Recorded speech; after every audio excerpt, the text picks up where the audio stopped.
নমস্কার বন্ধুরা, বিশ্বজিৎ ফিশিংয়ের তরফ থেকে আজকে বজ্জানের পুকুরে আবার রেজাল্ট দিলাম। আজকে শনিবার, আজকে আবার রেজাল্ট দিলাম।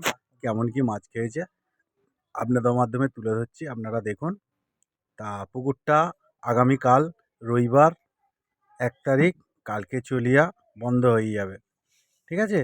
আর পুকুর যখন খুলবে তখন আমি ভিডিওতে দিয়ে দেবো পুকুরটা খুলছে। তা পুকুর এখন নোংরা আছে, পুকুরে ঝাঁঝি আছে, পানা আছে, পরিষ্কার হবে, সব ফুট করা হবে। তারপরে পুকুরটা আবার নতুন করে চালু করা হবে। তা পুকুর যখন চালু হবে আমি আপনাদের ভিডিওয়ে দিয়ে দেবো। আপনারা যত তাড়াতাড়ি পারবেন সিট বুক করে নেবেন।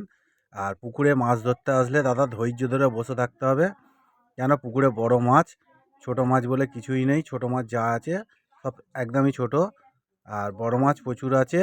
হ্যাঁ, এবার আপনাদের ভাগ্য, ঠিক আছে? আজকে কেমন কি মাছ খেয়েছে আপনারা দেখুন, দেখে সেই বুঝে সিটটা বুক করুন, ঠিক আছে? যখন আমি ভিডিওটা দেবো তখন সিটটা বুক করবেন। তা ভিডিওটা ভালো লাগলে লাইক আর সাবস্ক্রাইব করতে একদম ভুলবেন না।